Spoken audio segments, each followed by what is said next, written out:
മരുഭൂമിയിൽ നിന്ന് തന്റെ പ്രിയന്റെ മേൽ ചാരിക്കൊണ്ട് വരുന്നോരിവൾ ആർ? ഒരു ചോദ്യമാണ്. മരുഭൂമിയിൽ നിന്നും പ്രിയന്മേൽ ചാരി, ഞാൻ വരി അങ്ങ് മറന്നുപോയല്ലോ. എളിയവർ തൻ മക്കൾക്ക് ലോകമേതും അനുകൂലമല്ലല്ലോ നാഥ. എളിയവർ തൻ മക്കൾക്ക് ലോകമേതും അനുകൂലമല്ലല്ലോ നാഥ. വലിയവനാം നീ അനുകൂലമാണ്, ബലവും മഹിമയും നീതാ. വലിയവനാം നീ അനുകൂലമാണ്, ബലവും മഹിമയും നീതാ. ആരുമില്ല ചാരുവാൻ ഒരാൾ പാരിലൻ പ്രിയ. ആരുമില്ല നീയൊഴികെ ചാരുവാൻ ഒരാൾ പാരിലൻ പ്രിയ.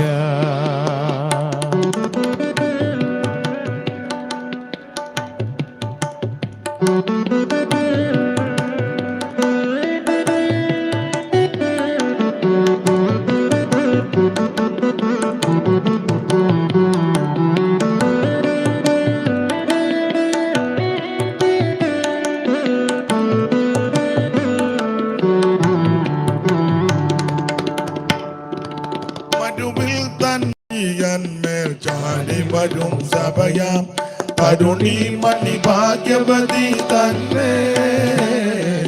മരുവിൽ ചാടി വരും സഭയ കരുണി മണി ഭാഗ്യവതി തന്നെ. മരുഭൂമി വാസം തരുമോനോ ക്ലേശം അറിയുന്നതില്ലവൾ.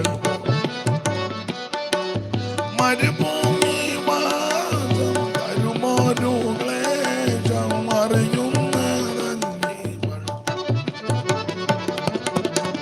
ആരുമില്ല ചാരുവാൻ ഒരാൾ പാരിലൻ പ്രിയ.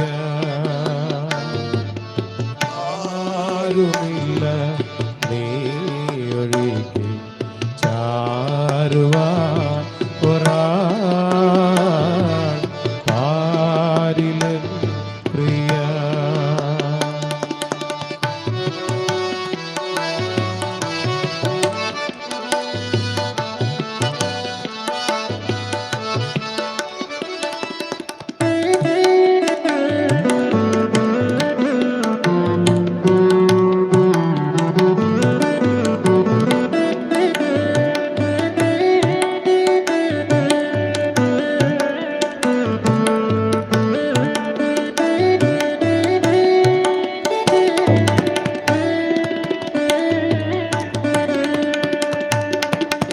കിണികളിൽ കണ്ണുകളുയർത്തി ഞാൻ ഓതും, എവിടെയാണെന്റെ സഹായം? കിണികളിൽ കണ്ണുകളുയർത്തി ഞാൻ ഓതും, എവിടെയാണെന്റെ സഹായം? വരുമൻ സഹായം ഉലകമാശം ഇവയുളവാകിയ നിന്ന. വരുമൻ സഹായം ഉലകമാകാശം ഇവയുളവാകിയ നിന്ന. ആരുമില്ല നീയൊഴികെ ചാരുവാൻ ഒരാൾ പാരിലൻ പ്രിയ. ആരുമില്ല നീയൊഴികെ ചാരുവാൻ ഒരാൾ പാരിലൻ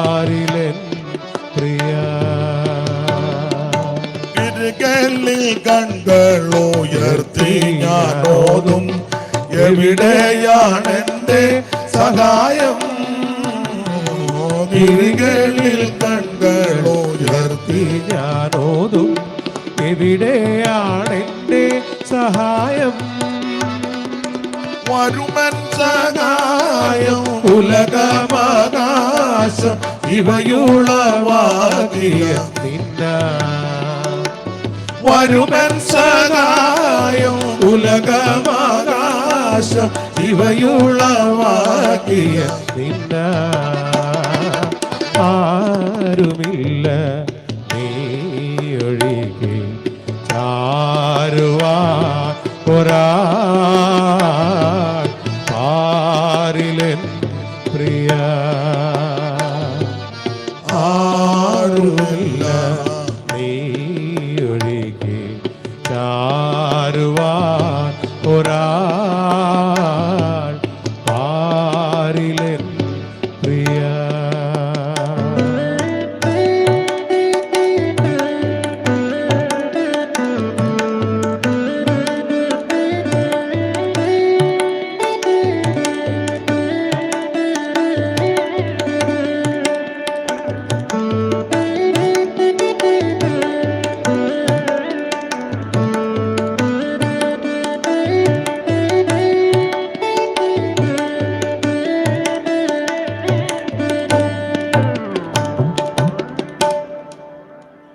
ഒരിക്കൽ കൂടി കരമുയർത്തി ദൈവത്തിന് മഹത്വം കൊടുക്കാം. സഭാപ്രസംഗികളുടെ ഉത്തമഗീതങ്ങളുടെ പുസ്തകം 8-ാം അധ്യായത്തിന്റെ 5-ാമത്തെ വാക്യത്തിന്റെ പ്രാരംഭ ഭാഗമാണ്. ഒന്നുകൂടെ വായിക്കണം. മരുഭൂമിയിൽ നിന്ന് തന്റെ പ്രിയന്റെ മേൽ ചാരിക്കൊണ്ട് വരുന്നവരിവൾ ആർ? മരുഭൂമിയിൽ നിന്ന് തന്റെ പ്രിയന്റെ മേൽ ചാരിക്കൊണ്ട് വരുന്നവരിവൾ. ഈ സത്യ വേദ പുസ്തകത്തിലെ സംഗീത പുസ്തകങ്ങളിൽ വളരെ ഉത്തമമായ ഒരു സംഗീത പുസ്തകമാണ് ഉത്തമഗീതം. പാട്ടുകളുടെ പാട്ട് എന്ന പാട്ടുകളുടെ പാട്ട് ഇംഗ്ലീഷിൽ എങ്ങനെ സോങ്, പാട്ടുകളുടെ പാട്ട്. ഇന്ന് ഉത്തമഗീതത്തിൽ നല്ല പ്രസംഗിക്കുന്നത് ഇവരൊരു മുഖവരയായിട്ട് ചില കാര്യം പറഞ്ഞിട്ട് വായിച്ച വാക്യത്തോട് ബന്ധപ്പെട്ട് വേറൊരു വിഷയം നമുക്ക് ചിന്തിക്കണം. ചില ആൾക്കാര് ഈ ഉത്തമഗീതങ്ങളുടെ പുസ്തകം വായിക്കാറില്ല. ചിലര് പറയുന്നതും പഠിപ്പിക്കുന്നതും ഇത് ദൈവികമായ ഒരു പുസ്തകമല്ലെന്ന്. ഇത്രയും പുസ്തകം ഇതിനകത്ത് കൊടുത്തപ്പോൾ 65 പുസ്തകത്തിനിടയിൽ ഈ പുസ്തകം വെച്ചത് ആൾക്കാർക്കൊക്കെ ഒരു രസമുണ്ടാകട്ടെ. ഇത് രസിക്കാനുള്ള പുസ്തകമല്ല. ഈ പുസ്തകം വളരെ പ്രയോജനപ്പെടുന്ന ഒരു പുസ്തകമാണ്. നാം ഇങ്ങനെ വായിക്കുന്നു, എല്ലാ തിരുവെഴുത്തും ദൈവവിശ്വാസികം. സാധാരണ ഉത്തമഗീതത്തിന്റെ പുസ്തകത്തിൽ നിന്ന് സാധാരണ അങ്ങനെ എല്ലാവരും പ്രസംഗിക്കാറില്ല. തന്നെ ഒരു കുടുംബ പ്രാർത്ഥനയിലാണെങ്കിലും ഉത്തമഗീതത്തിന്റെ പുസ്തകത്തെ അധികം വായിക്കാൻ നമ്മൾ കൂടുതലും സങ്കീർത്തനത്തിൽ നിന്നാണ് വായിക്കുന്നത്, അല്ലെ പുതിയ നിയമത്തിൽ നിന്ന് വായിക്കും. ഉത്തമഗീതങ്ങളുടെ പുസ്തകം അങ്ങനെ വായിക്കാറില്ല. തന്നെയല്ല, ഉറക്കെയും പലരും വായിക്കാറില്ല. ഇനി അഥവാ ഒരാള് ഉത്തമഗീതങ്ങളുടെ പുസ്തകം 5, 6, 7, 8 അധ്യായം വായിക്കാന്ന് തന്നെ ആരിലും വന്ന ഉടനെ മറിച്ചേച്ചേ 91-ാം സങ്കീർത്തനമോ യെശയ്യാ 53 ഒക്കെ വായിക്കും. അതിന്റെ കാരണം ഇതിനകത്തെ ചില പ്രയോഗങ്ങളും ഭാഷകളും ചിലർക്ക് അറിവില്ലാത്ത അജ്ഞരായ അനാത്മികർക്ക് ഇത് ജഡീക ഉല്ലാസത്തെ വർദ്ധിപ്പിക്കുവാൻ ഉതകുന്നതാണ് അവരുടെ വാദം. എന്നാൽ രക്ഷിക്കപ്പെട്ട് സ്നാനപ്പെട്ട് ആത്മനിറവിനെ പ്രാപിച്ച് വിശുദ്ധിയോടെ വിശ്വസ്തയോടെ ജീവിച്ച കർത്താവിന്റെ വരവിനെ നോക്കി പാർത്ത് യേശുക്രിസ്തുവുമായിട്ട് വളരെ ആത്മബന്ധത്തിൽ ജീവിക്കുന്ന ഒരു ദൈവ പൈതൽ ഈ ഉത്തമഗീതങ്ങളുടെ പുസ്തകം പ്രാർത്ഥനയോടെ, ഭക്തിയോടെ, ദൈവിക ബോധത്തോടെ വായിച്ചാൽ പ്രത്യാശ വർദ്ധിക്കും. നിങ്ങൾക്കറിയാം, പഠിച്ചിട്ടുള്ളവർക്കറിയാം, ഈ പുസ്തകത്തിൽ പല വ്യക്തികളെ പരാമർശിക്കുന്നുണ്ട്. ഉത്തമഗീതങ്ങളുടെ പുസ്തകത്തിൽ ഒന്ന്, ഒരു ഇടയച്ചെറുക്കനെ അവിടെ പരാമർശിക്കും. രണ്ട്, ശൂലേമി എന്ന് പറയുന്ന ഒരു പെൺകുട്ടിയെ ഈ പുസ്തകത്തിൽ പരിചയപ്പെടുന്നുണ്ട്. മൂന്ന്, ശലോമോൻ എന്ന് പറയുന്ന ചക്രവർത്തി രാജാവിനെ പറ്റി ഈ പുസ്തകത്തിൽ സൂചിപ്പിക്കുന്നുണ്ട്. നാല്, ശലോമോന്റെ പരിവാരങ്ങളും വെപ്പാട്ടികളും സ്ത്രീജനം, തൻ്റെ അന്തപുരവാസികൾ, ഇവരെ പറ്റി ഈ പുസ്തകത്തിൽ പരാമർശിക്കുന്നുണ്ട്. അടുത്തതായിട്ട് ശൂലമിയുടെ സഹോദരന്മാരെ പറ്റി അതിനകത്ത് പരാമർശമുണ്ട്. അമ്മയുടെ പുത്രന്മാർ എന്ന പ്രയോഗം ഈ പുസ്തകത്തിലുണ്ട്. പിന്നെ വേറെ പലരെയും പറ്റിയുണ്ട്. രാത്രിയിലെ വഴിയിൽ കൂടെ നടക്കുന്ന കാവൽക്കാരെ പറ്റി ഈ പുസ്തകത്തിൽ, ഇങ്ങനെ പല ആൾക്കാരെ പുസ്തകത്തിൽ പരാമർശിക്കുന്നു. എന്നാൽ ഇതിലെ പ്രതിപാദ്യ വിഷയം ഇടയച്ചെറുക്കനാകുന്ന യേശുക്രിസ്തുവിനെ പരാമർശിക്കുക. ശൂലേമി ദൈവസഭയ്ക്ക് നിഴലായിട്ടാണ് സാധാരണ പഠിക്കുന്നത്. ശലോമോനും അവന്റെ ദാടിമോടികളെല്ലാം ഈ ലോകത്തെയും ലോകത്തിന്റെ ആഡംബര സുഖലോലുപതയും പരാമർശിക്കും. അമ്മയുടെ പുത്രന്മാരെ വേണം ഇങ്ങനെ വ്യാഖ്യാനിക്കാം: നാം വിട്ടിട്ടും നമ്മെ വിടാത്ത പാരമ്പര്യത്തിന്റെയും പൗരോഗത്തിന്റെയും ആചാരത്തിന്റെയും മറ്റനുഷ്ഠാനങ്ങളുടെയും പിന്തുടർച്ചകൾ. ഈ വിധത്തിലൊക്കെ ചിന്തിച്ചുകൊണ്ട് ഈ പുസ്തകം ധ്യാനിച്ചാൽ, പഠിച്ചാൽ നമ്മുടെ പ്രത്യാശ വർദ്ധിക്കും. സ്തോത്രം. ഇന്ന് ഉത്തമഗീതത്തെ പറ്റി അല്ല ഞാൻ പ്രസംഗിക്കുന്നത്, ഇതിനൊരു മുഖവര തന്നേ ഉള്ളൂ. ഇതിന്റെ ചരിത്ര പശ്ചാത്തലത്തെ പറ്റി പഠിപ്പിക്കുന്നത് ഇസ്രായേലില് അല്ലെങ്കിൽ പലസ്തീനിൽ ഒരമ്മ ഒരു പെൺകുഞ്ഞിനെ പ്രസവിക്കുന്ന ചരിത്രമാണ്. ഒരു സ്ത്രീ ഗർഭവതിയായി. ആ സ്ത്രീയെ പറ്റി ചരിത്രം പറയുന്നത് നല്ല ജീവിതം നയിച്ച ഒരു സ്ത്രീ അല്ലെന്ന, ഒന്നുകൂടെ പറഞ്ഞാൽ വഴിവിട്ട് ജീവിച്ചൊരു സ്ത്രീ. ആ സ്ത്രീ ഗർഭവതിയായി. പതിവ് പോലെ ഇവള് ഗർഭവതിയായി. ഗർഭവതിയായ ഈ സ്ത്രീയെ പ്രസവകാലം തികഞ്ഞപ്പോൾ ഉദരത്തിൽ ഉരുവായിരുന്ന വളർന്ന ആ കുഞ്ഞിനെ പ്രസവിപ്പാൻ ഇടം തപ്പി. ഈ സ്ത്രീയുടെ മുൻകാല ചരിത്രം, ഇവള് പരപുരുഷന്മാരാൽ ഗർഭവതിയായ സ്ത്രീയാണെന്ന. അങ്ങനെ ഇതും സംഭവിച്ചു. സ്ത്രീയുടെ ചരിത്രം പ്രസവിച്ചു കഴിയുമ്പോൾ പെൺകുട്ടിയാണെങ്കിൽ അതിനെ ഉപേക്ഷിക്കും, ആൺകുട്ടിയാണെങ്കിൽ രക്ഷപ്പെടുത്തും. ഇതാണ് പ്രകൃതി. അങ്ങനെ ഈ സ്ത്രീയെ പ്രസവിപ്പാനായി ഇടം തപ്പി. ആ പുസ്തകത്തോട് ബന്ധപ്പെട്ട് പഠിച്ചാൽ ഈ പലസ്തീനിലെ കുറ്റിക്കാടിന് ഇടയിൽ ചെന്ന് ഇടം തപ്പി. നേരത്തെ പ്രസവിച്ച ആൺകുട്ടികൾ കൂടെയുണ്ട്. അവരെ നിർത്തിയേച്ച് പറഞ്ഞു, നിങ്ങളിവിടെ നിൽക്കണം, അമ്മ പ്രസവിക്കും. പെൺകുട്ടിയാണെങ്കിൽ നേരത്തെ ചെയ്തു വരുന്ന പോലെ ഉപേക്ഷിക്കും. കാട്ടുമൃഗമോ വന്യജീവികളോ വന്നെ കടിച്ചോ എങ്ങനെയും അതിനെ പിച്ച് ചിന്തിയോ കൊല്ലും, ഇല്ല ഉറുമ്പരിച്ചിയാകും, എന്തായാലും എടുക്കുകയല്ല. ആൺകുട്ടിയാണെങ്കിൽ നിങ്ങളെ വളർത്തുന്ന പോലെ ഞാൻ എടുത്തുകൊണ്ട് വരും, നിങ്ങൾ ഇവിടെ നിൽക്കണം, ആരെങ്കിലും വരുന്നുണ്ടോ എന്ന് നിങ്ങൾ ശ്രദ്ധിക്കണം. ഇങ്ങനെയൊക്കെ ചട്ടം കെട്ടിയെന്ന. അങ്ങനെ ഈ സ്ത്രീ പോയി പ്രസവിച്ചു. ഉത്തമഗീതങ്ങളുടെ പുസ്തകത്തിൽ വായിക്കുന്നത് നാരകത്തിന്റെ ചുവട്ടിൽ വെച്ച് പ്രസവിച്ചെന്ന്. മലയാളത്തിൽ നാരകമെന്ന, ശരിയായ പരിഭാഷ ആപ്പിളിന്റെ ചുവട്ടിൽ വെച്ച് പ്രസവിച്ചെന്ന്. ആപ്പിള്.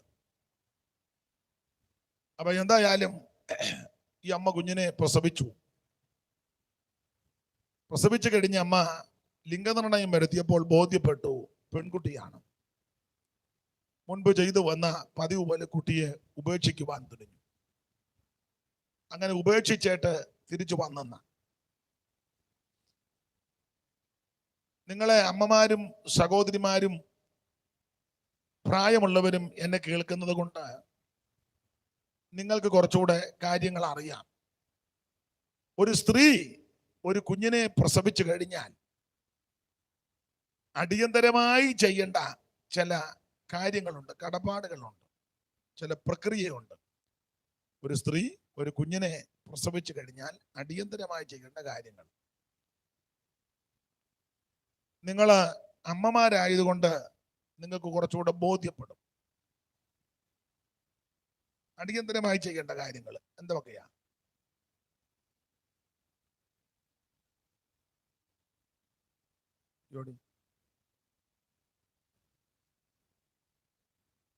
നിങ്ങൾ ചിന്തിക്കുക, ഭാഷ ഞാൻ പ്രസവിച്ചെന്നേ ഉള്ളു, എൻ്റെ അമ്മയും വല്യമ്മയാ, ബാക്കി കാര്യമല്ല.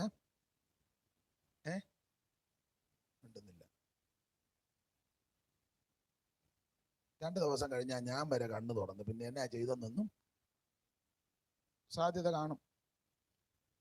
എന്നാലും നിങ്ങളുടെ മകള് പ്രസവിച്ച സമയം നിങ്ങൾക്കറിയാം, അല്ലെ നിങ്ങളുടെ അനുജത്തി പ്രസവിച്ചപ്പോൾ നിങ്ങൾ ഹെൽപ്പിന് പോയി, അല്ലെ നിങ്ങൾക്ക് അതുപോലെ വേണ്ടപ്പെട്ട പെൺകുട്ടികൾ പ്രസവിച്ച സമയത്ത് നിങ്ങൾ സഹായം ചെയ്തിട്ടുണ്ട്. അപ്പൊ നിങ്ങൾക്ക് ഏറെക്കുറെ അറിയാം.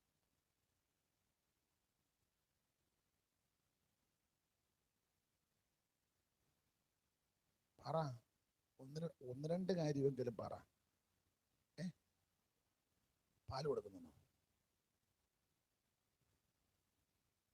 പ്രസവിച്ച് കഴിഞ്ഞ് അടിയന്തരമായി ചെയ്യേണ്ട കാര്യം, അത് കറക്റ്റ് കാര്യമാണ്. പറ.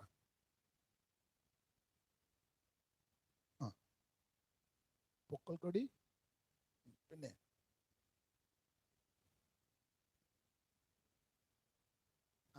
ക്ലീൻ ചെയ്യണം, പിന്നെ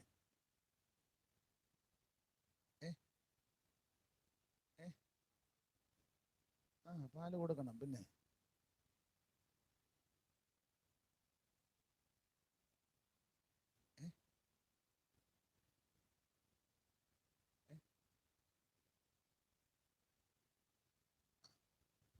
പിന്നെ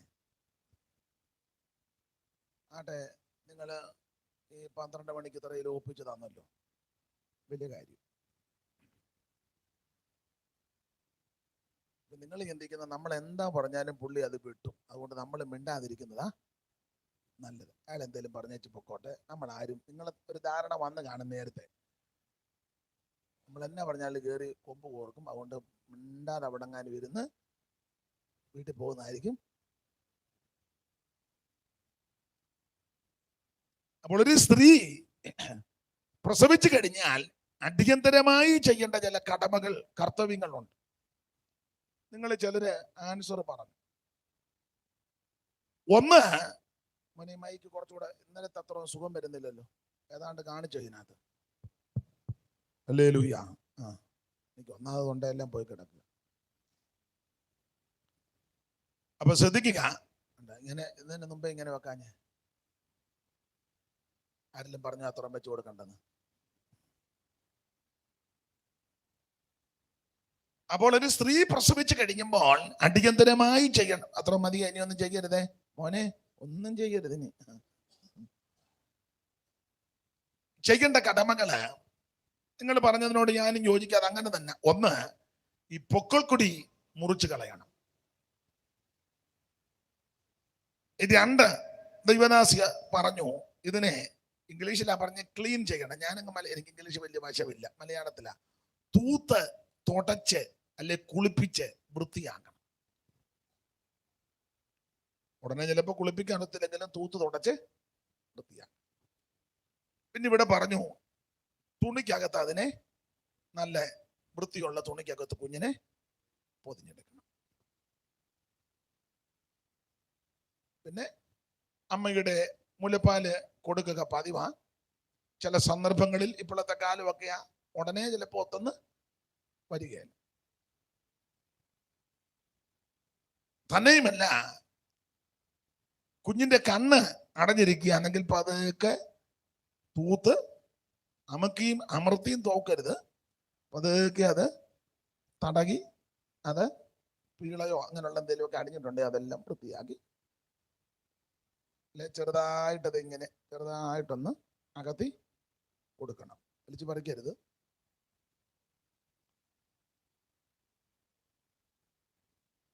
പിന്നീട് നാസ്വാദ്വാരം, ശ്വാസോച്ഛ്വാസം കുഞ്ഞിന് സുഗമമായി പോകേണ്ടത്. അപ്പം സൂക്ഷിച്ച് ശ്രദ്ധിച്ച് ആ മൂക്കെല്ലാം പതുക്കെ ഒന്ന് പതുക്കെ പയ്യനെ ഒന്ന് തടകി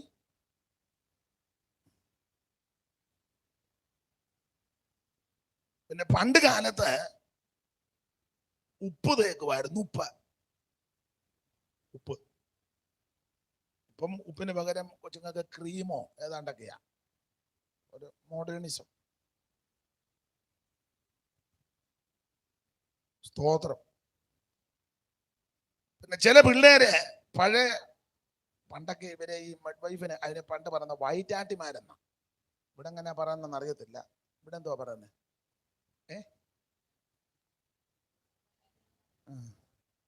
അങ്ങനെ തന്നെ ആയിട്ട് തന്നെ ഇങ്ങനെ തന്നെ ഇരിക്കുന്നേ, ഉറക്കെ അങ്ങ് പറയണ്ടേ.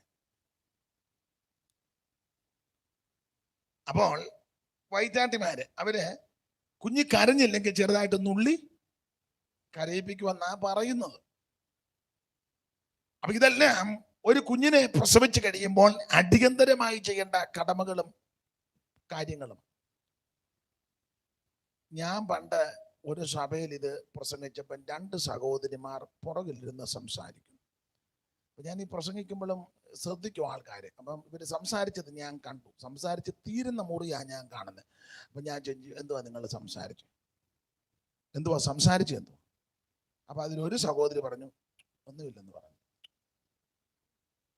ഞാൻ പിന്മാറിയില്ല. ഞാൻ അടുത്തോട്ട് നടന്നു എന്ന് ചോദിച്ചു, നിങ്ങൾ സംസാരിച്ചത് എന്തുവാന്ന് പറയാതെ ഇനി ഞാൻ അടുത്ത പോയിന്റ് പറയത്തില്ല. ഗുണമാന്തേലും ദോഷമാന്തേലും എനിക്കത് അറിയണം. കാരണം ശുശ്രൂഷിക്കുന്ന സമയത്തല്ലേ സംസാരിച്ച്. അപ്പൊ എന്തേലും അതിനോട് ബന്ധപ്പെട്ടതായിരിക്കാം, അത് അനാവശ്യമൊന്നും ആയിരിക്കുകയല്ല. അപ്പൊ അതുകൊണ്ടത് അറിയണം. അറിഞ്ഞിട്ട് അപ്പൊ ഞാന് പിടിച്ച പിടി നിൽക്കുന്നത് കൊണ്ട് മറ്റേ സഹോദരി പറഞ്ഞ് എന്നോട് ചോദിച്ചത് പുള്ളി നേഴ്സായിരുന്നു എന്ന്. കാരണം ഇങ്ങനെ ഓരോ കാര്യം പറഞ്ഞപ്പം അവർക്കൊരു ഡൗട്ട്.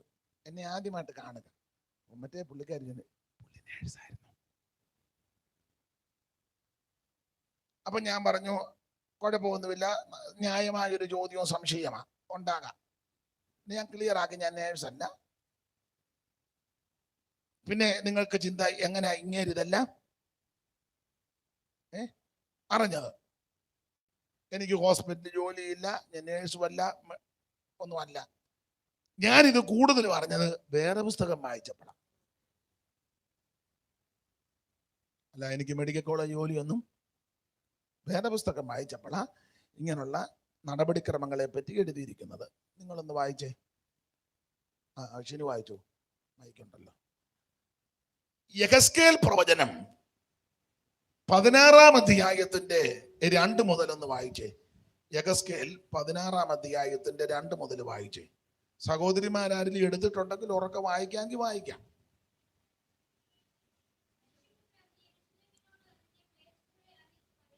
മനുഷ്യപുത്ര, നീ യെരൂശലേമിനോ അതിന്റെ മ്ലേച്ഛതകളെ അറിയിച്ച് പറയേണ്ടത്. നിങ്ങളെല്ലാരും എന്നെ നോക്ക്.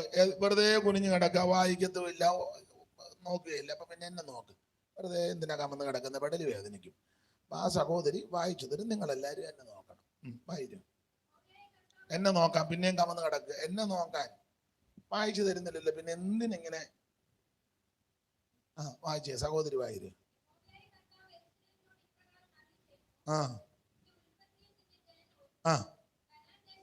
നിന്റെ ഉൽപ്പത്തിയും നിന്റെ ജനനവും കനാൻ ദേശത്താകുന്നു. അടുത്തത്, നിന്റെ അപ്പൻ അമോര്യനും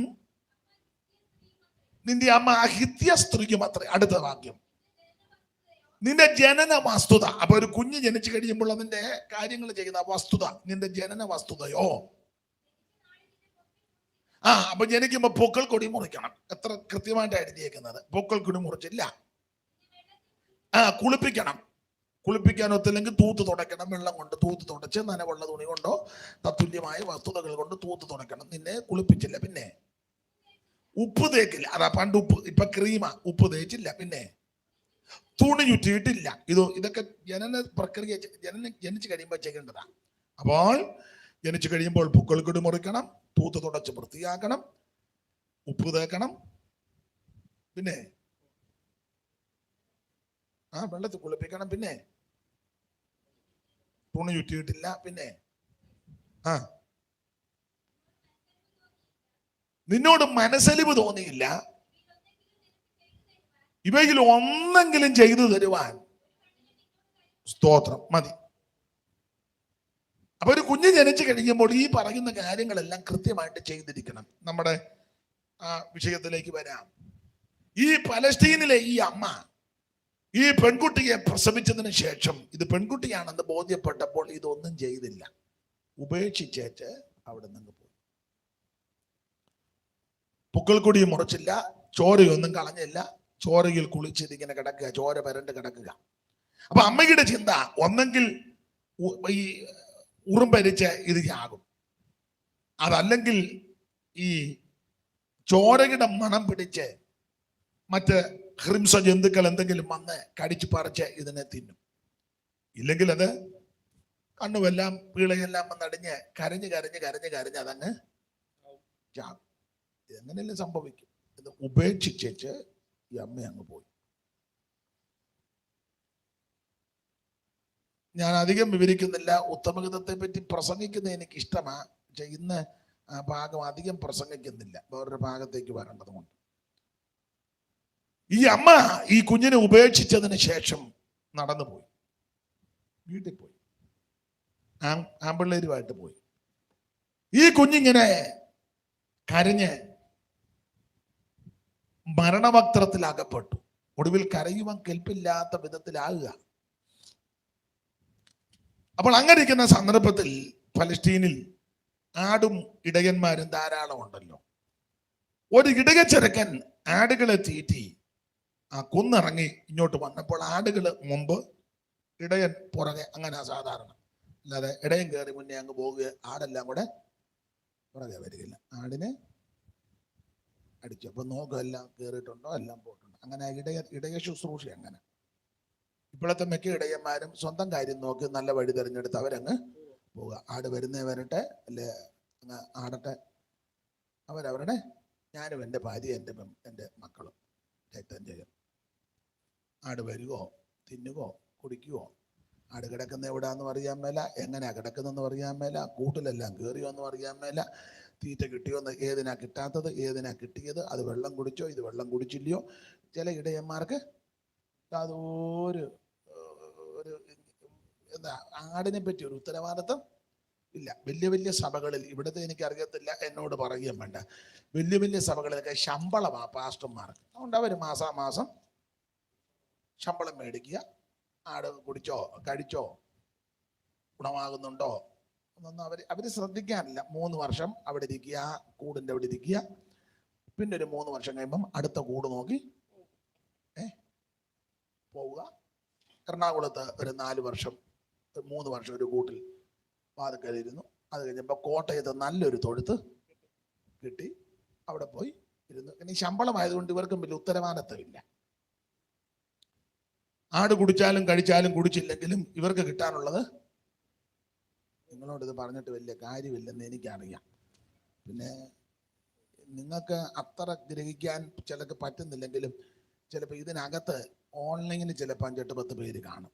അവർക്ക് ഞാൻ പറഞ്ഞ മനസ്സിലാവും.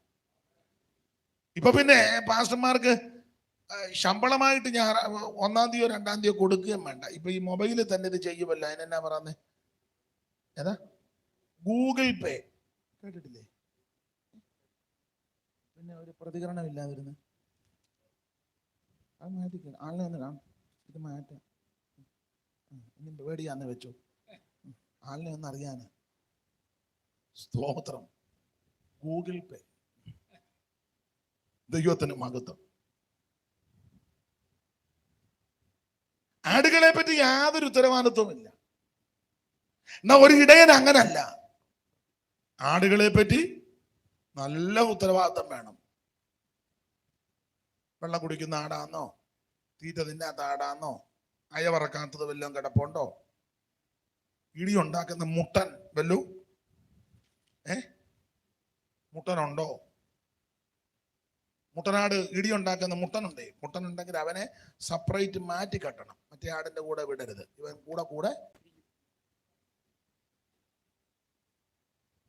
പിന്നെ അവനിടിക്കും. സഭയെ മുട്ടനുണ്ട്, മുട്ടനെ സെപ്പറേറ്റ് ഇരുത്തി വെച്ച് പറയണം, പ്രാർത്ഥിച്ചു തുടങ്ങാൻ പറയണം. മുട്ടനായതുകൊണ്ടാണ്. അവൻ നമ്മൾ ദാനിയേൽപ്പുറത്ത് വായിക്കാൻ ഞാൻ നോക്കി നിൽക്കുമ്പോൾ ഒരു ആടി വന്നെന്ന ഒരൊറ്റ ഇടി. നിങ്ങൾ വായിച്ചിട്ടില്ലേ? നോക്കി നിൽക്കുമ്പോൾ പ്രശ്നം ഉണ്ടാക്കുന്നവന്മാരുണ്ട്. അതുകൊണ്ട് അവന് ഒറ്റയ്ക്ക് ഇരുത്തിയിട്ട് വളരെ സ്പെഷ്യൽ കേസാവൻ. കഴിവിന്റെ പരമാവധി ഇടയം പോകുന്നിടത്തല്ല അവനെ കൂടെ കൊണ്ടുപോവുകയാണെങ്കിൽ നല്ലതാ. ഇവനെ ഒറ്റയ്ക്ക് സഭ എടുത്തിയാൽ ബാക്കി സകല ആടിനെ കയറി ഇടിക്കും. അപ്പൊ നമ്മുടെ കൂടെ അവനെ കൊണ്ടു നടക്കുകയാണെങ്കിൽ വലിയ പ്രശ്നം വരും. പല ടൈപ്പ് സാധനങ്ങളല്ലേ. ഇടിയുണ്ടാക്കുന്ന ആടുണ്ട്, പിന്നെ കറക്കാൻ സമ്മതിക്കാത്ത ആടുണ്ട്. അകട്ടിനകത്ത് പാലുണ്ട്, പക്ഷെ കറക്കാൻ സമ്മതിക്കില്ല. എപ്പോഴും ഇങ്ങനെ നിൽക്കുക.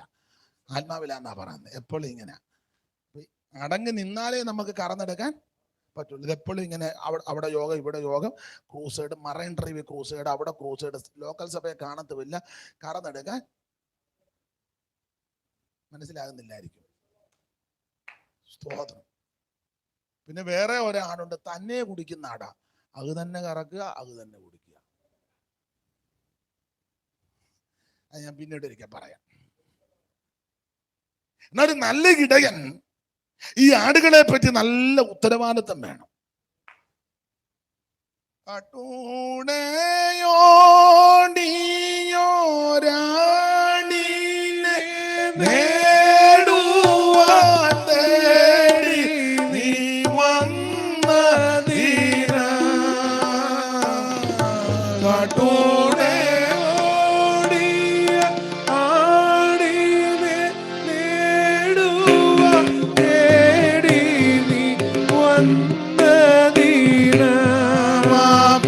കാട്ടിൽ നിന്നോടി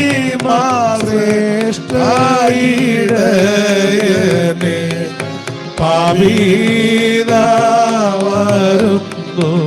പാപക്കാട്ടിൽ നിന്നോടി ശ്രേഷ്ഠയിടയനെ പാപീതാ വരുന്നു. ശ്രീദേവാട്ടിൻ കുട്ടിയെ തിരുപ്പാദം എൻ്റെ ശരണം. തിരുപ്പാദം എൻ്റെ ശരണം. ശ്രീദേവാട്ടിൻ കുട്ടിയെ തിരുപ്പാദം എൻ്റെ ശരണം. തിരുപ്പാദം എൻ്റെ ശരണം.